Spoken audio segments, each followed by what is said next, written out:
Programming on WCS-TV is brought to you in part by a donation from the Middle Tennessee Dr. Pepper Bottling Company, serving McMinnville and Warren County since 1938.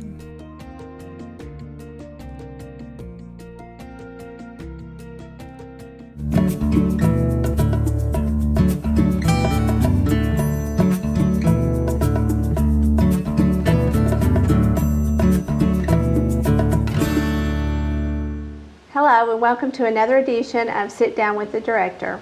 I'm Robin Phillips and I'm here again today with our Director of Schools, Mr. Bobby Cox. Good morning, Bobby. Good morning. Good morning. How are you? I'm good. How are you? I'm great. Great. We are filming our first show after the start of school. We're all back in and ready to go. Can you tell us a little bit about any updates on our school start this year? Sure. We started out pretty well. Nothing out of the ordinary, I guess. The normal traffic issues that we have, in most schools have, pretty much smoothed out now. So that's always something that, parents and students and everybody have to get used to again when all the buses hit the road and cars are intermingling with buses and things of that type. So that seems to be working, well now, especially at the high school in Hickory Creek. Our numbers have looked pretty good. I know we'll probably talk about that later on in the program, but so far so good. Our construction projects have now been complete. Bobby Ray is now complete and students are able to use the gym.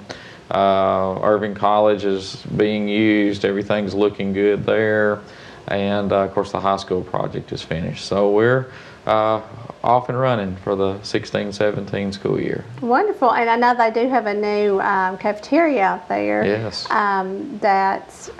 Do we have any plans for open house on that maybe in the future? Well, they're trying to finish up the old gym, just clean it up because that's where a lot of the equipment was. So they're trying to get it finished, then we'll have an open house. But cafeteria is just outstanding. It's probably something a little different. Well, it is something a little different than what we've normally put in a school. It's more restaurant-like and has booths and high-top bistro tables and very decorative and very, very nice.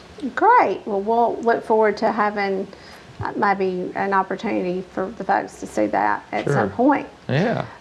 We also, I think, that at the beginning of school got an important designation by the National Weather Service. And would you like to share what that is and what we did to get it and what that means for our district? Sure. Vicki Dodd, who is our federal programs director, is also our school safety director. And she's been working for about a year to ensure that all of our safety plans are updated and in place. And we did a pretty large training this summer with all of emergency management in Warren County, Sheriff's Department, Police, EMS, 911, Fire Department, the whole 9 yards. And part of that, prior to that, was working with the National Weather Service to ensure that all of our schools were storm ready. So there was a 13-point checklist that Vicki and a representative from the National Weather Service came in and visited all of our schools with all of our school principals to designate the proper areas for the drills that we have, or in case of an emergency, if there's a pending tornado or a storm, where students should be in the building that's the safest place that they can be. So about a week or two ago, we were designated by the National Weather Service as storm ready in our district and all of our schools.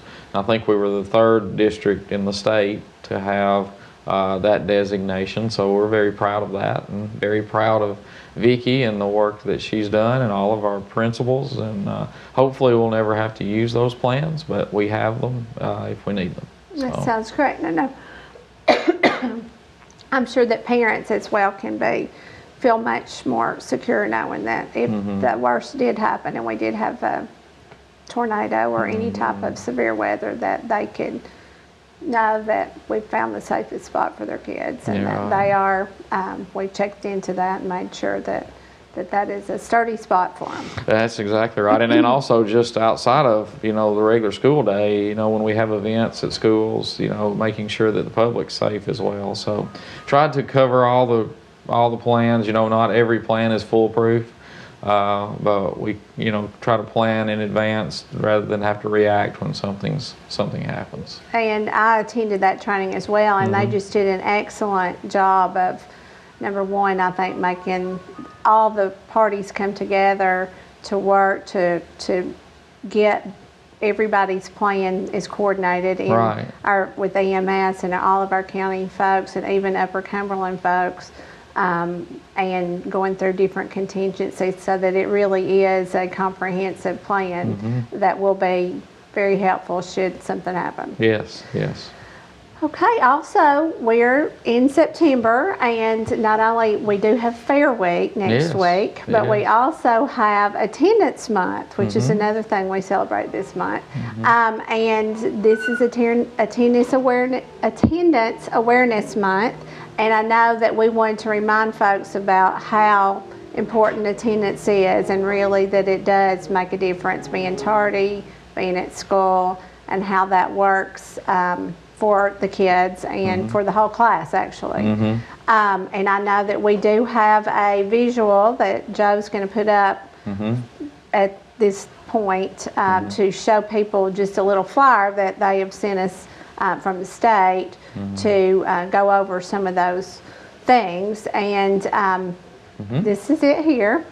And so I guess we'll just discuss that a little bit, why that's so important. If you would like to share a few items of that we can discuss. Attendance, we've really kind of focused on that at the beginning of the year. Last year we went back and worked on our tardy policy and our sign-out policy to ensure that students are in school. It's very hard to educate them when they're not here. So it's very important that they get here on time, that they stay the full day. So that seems to have worked out pretty well from all reports from our schools and our principals, that our new tardy policy is helping curb some of the coming in late, checking out early. Chronic absenteeism is something that is very important, not only in Warren County schools but statewide, but it's also important, just for the child to get in a routine to ensure that they are at school every day. And, the more that they miss, the more the habit builds for them to have chronic absenteeism. So it affects their ability to read, it affects their ability to learn, it affects, all the different items that go along with just having a quality education. And it, stands to reason, if you're not here, then, you can't be educated. And just getting that habit. But it also rolls over into the workplace. The number one thing that I get from employers is that, they want somebody that's not only educated and has the skills to do the work, but is going to be there every day and to be there on time every day. So, this is kind of a training ground for what they're going to experience in life as well. So. Absolutely. And I do think, I don't know, parents sometimes, my age, probably younger at this point, but, school is totally different now than it was when we were in school, and it's much more structured, and, there is really no slack time, so to speak. So when they come to school, they are missing something every moment that they're not there, really. Yeah. And it also, of course, affects the rest of the class when somebody's coming in late and that sort of thing. And the teacher will have to go and, first of all, be interrupted and catch people up and that sort of thing.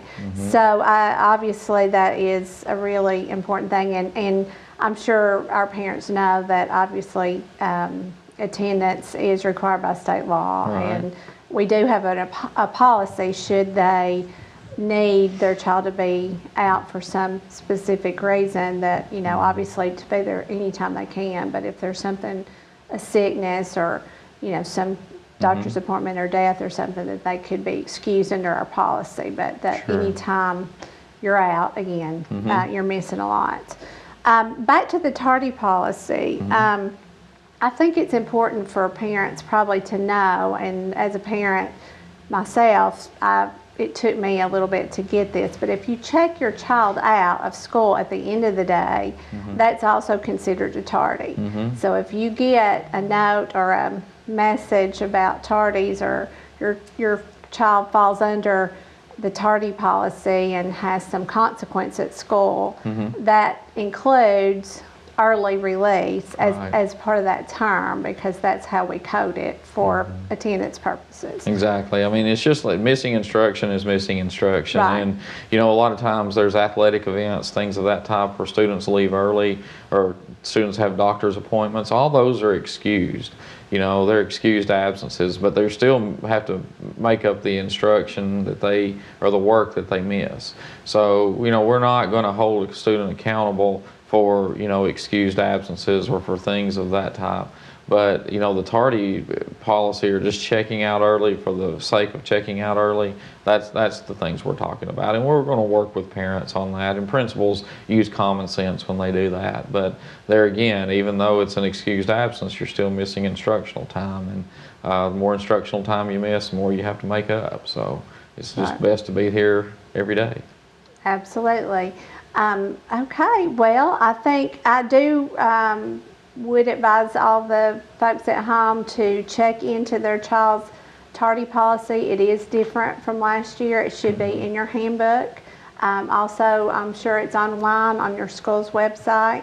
We have one district-wide policy for K-8 and one for the high school. Right. So you need to, that would be specific for your school. They're pretty much similar, but the consequences, you know, when you get to high school, you have the parking pass. That's really important to a lot of kids if they have that. So, you know, that could be maybe a consequence. If you're tardy 2 or 3 times, you're going to lose that. Your parking pass. They're privileged to drive. But also, you know, one other thing we could mention too is we have a app that's on smartphones or a website access for parents through our Skyward student portal that they can download. The app's free. They can access, they get a code from their child's school. They can track their attendance, they can track their grades, they can track their discipline, they can track all the things that a parent needs to track just right there on their phone, on their computer, and things of that type. So they don't have to wait for a phone call or a letter to come out. You know, they can track it instantly, daily, hourly. So. And I will say, I have students at the high school, and it appears just from an outsider's perspective at the high school that the tardy policy is really working, because the traffic at, you know, 7:30 is dwindling out because students have to be in class at 7:42, whereas in the past it seemed like there was a lot of backup, you know, up to 7:42. But this year it seems like people are getting here safely, you know, giving themselves plenty of time to get in and get to class. So that's a good thing. That's a great thing. Okay, well, thank you so much for being here and telling us a little bit more about what's going on in Warren County Schools. Okay. And we will see you next time.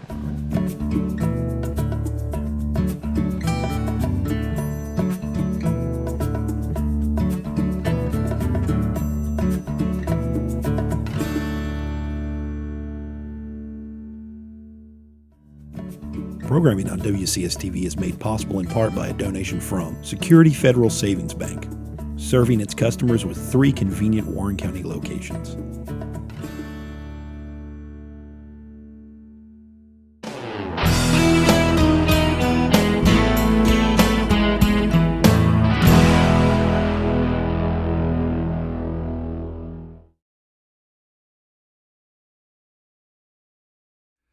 Programming on WCS-TV Channel 180 is made possible in part through donations from your McMinnville State Farm agents Lee Holland, Norm Barnes, Neil Helton, and Bill Zeckman.